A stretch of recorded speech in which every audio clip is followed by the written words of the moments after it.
UFC, I'm pulling this up, just signed they just signed this major contract with Bud Light. They've partnered with them. Bud Light's desperately trying to turn their sales around. They've partnered with UFC. It's the biggest sponsorship deal in the sport's history. Now, I should note that this isn't the first time that they've partnered with UFC. They've worked with UFC before, so this isn't the first time. They've worked with UFC, like in the very beginning, weren't they partners with them? So they've announced this partnership. This is after the beer company's been fighting back from the Dylan Mulvaney thing. And I think that goes to show you how widespread the rejection of that was, because it affected everything. It wasn't just, it's not going to be conservatives that are rejecting it that are going to affect its sales to this extent. It's going to be everybody just fed up with all of it. So now they're an official beer sponsor for UFC. It's a 6-year marketing partnership. They announced this yesterday. They announced it yesterday late afternoon. And CNBC said it's into 9 figures. It's the largest in UFC's history. And they've reestablished ties. This is considered a conservative sport. There are a lot of conservatives. I mean, Dana White seems to be pretty libertarian conservative, right? Conservatarian, a phrase I coined over a decade ago. He seems to be pretty conservatarian. And then they have, a lot of their fighters are pretty conservative. Not all are, but most of them, it seems, are. And Bud Light, I mean, yes, they have Modelo, they have but the Modelo deal that they have, I think, is 8 figures. They've been surpassed by everybody. They said sales declined over 30% in volume and dollar compared to the same period last year. I mean, in just 1 week after they launched that campaign, and it was an online influencer campaign with Mulvaney, sales dipped 6%. And Coors Light rose 3.5%. Miller Lights went up by a little over 3%. And everybody was, undoubtedly and understandably, we thought it was ridiculous. Now, Dana White has said that they were the UFC's original beer sponsors 15 years ago. And he said he chose to go with AB and Bud Light. He goes, I feel like we're aligned when it comes to core values and what UFC stands for, etc. So I think now we're coming to the question of, do we believe? Here's what I think I think that there's progressive cancel culture, and then I think that there is the consequence of choice that is affected by conservatives. And there is a difference. And I think the difference comes down to, do you believe in a path for redemption? Do you believe that, and this is a great example, do you believe that Anheuser-Busch can redeem itself? Now, I want to be very careful, because there are a lot of people who get real hot. They just want to immediately disregard the very important nuance of this discussion. Because when you ask whether or not something can be redeemed, whether there's a path for redemption for the brand, what you're not saying that you agree with what they did. I mean, I'm a woman who felt mocked by the cosplay of the man that they chose to present as a woman. So I, along with my other sisters in my gender, we're a little, I mean, no offense to dudes, but we're a little pissed off about this still, right? And we have every right to be, maybe more so than just a dude. I'm just saying. And I appreciated the men who have done the gentlemanly thing and have stuck up for us and have not wanted to drink the beer. I appreciate you, my brothers. I appreciate it. That being said, this is why I'm asking this, because I'm trying to figure out if there's still a difference between the right and the left when it comes to running someone out. And I'm not saying that to be, deliberately provocative in the questioning. I'm genuinely wondering, because I wrote a book about this years ago that launched right as the world shut down for lockdown. That was super great. But my point in my book, Grace Canceled, was I was noting how the left, they don't allow a path back. They don't want reconciliation. They just want destruction. And I do think in some instances, yes, that is appropriate, but not in every instance. And is this one of those instances? But now I can't ask that question of our own side without in turn asking Bud Light, where's your statement where you just outright apologized for it? They've never done that. Do you realize that that's all a lot of us have wanted? Is saying, you know what, we messed up.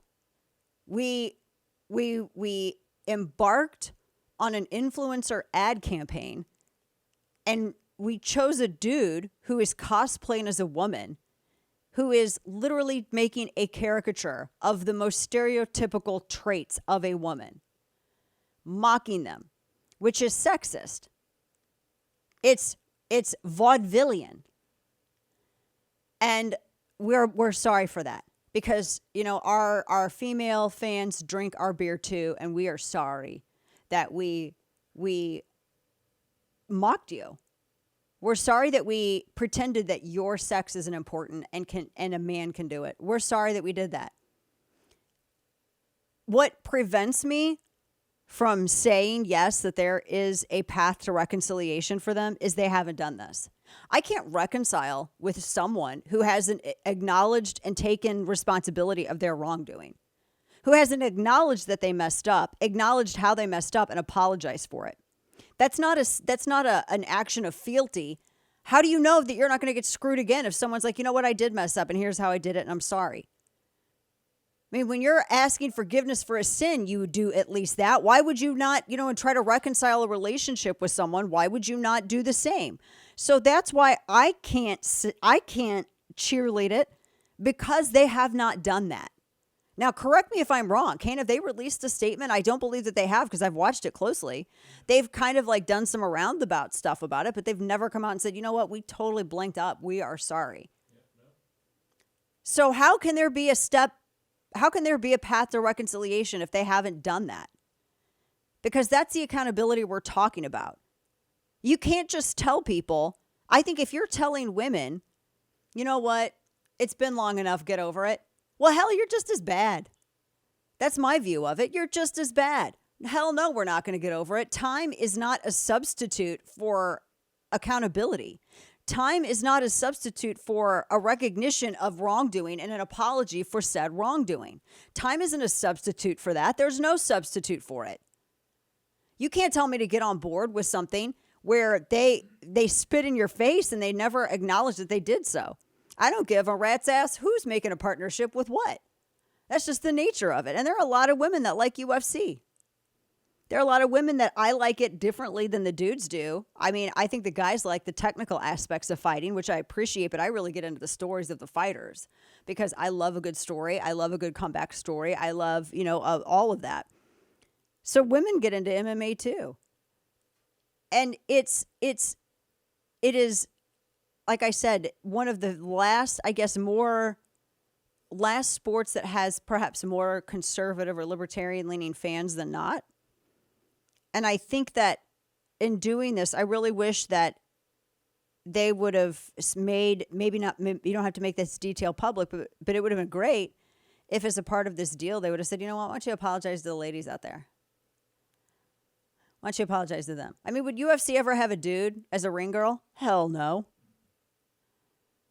So don't expect me to drink a beer that was advertised by a dude pretending to be a chick. You're not going to have a guy up there with a bulge and an Adam's apple walking around in a bikini as a ring girl. So why the hell would you expect women that are, to appreciate a partnership from a brand that tried to sell them a dude cosplaying as a woman? That's just kind of, and I'm just, I like Dana White and I like UFC. But I just got to make that point. That's what people are missing in all of this. You can't sit here and go, okay, enough time has passed or they're doing this. Oh, no. No. I want, ladies, we blinked up. We're sorry. And then it actually would be kind of cool if, maybe you did some old school marketing, like old school type commercials after that. Show me you're serious. Not even that. Like bring back like the Farrah Fawcett type stuff. You know what I'm saying? Like women like to be attractive and they like a society that values that. And if they say otherwise, they're either ugly or they're lying. And that's true. That's just true. Everything else is just marketing for a grift. That's the truth of it. So I don't know. That's just kind of where I stand on all of this. I mean, I just don't. I would love to have reconciliation. I'd love to have a comeback for, the brand. And I'm from St. Louis. So not only was I, as a woman, mad that this brand decided to cosplay, have a marketing influencer, a dude cosplaying as a woman. Hell, I live blocks from the brewery. I smell barley and hops in the air every night. I drove past the Clydesdales on the daily when they were there at the complex. I saw it all lit up for Christmas. It is a part of my childhood. It is the official beer of my stepdad, who I told when they were down here, you cannot have any Bud Light because we don't buy it. Like, here's you a Shiner. Enjoy. Here's you a Leinenkugel. Enjoy. You ain't drinking this. So I feel it. I'm just saying, I'm not asking for like a big show or bending the knee. That's not what this is about. It's about, you know what? You've loved us for that long. We messed up and we're sorry. We love you, ladies, and we realize you're ladies and we love you. That's all I want. That is all I want. I don't think that's a lot to ask. Is that a lot to ask? Because I sure as hell don't think it is.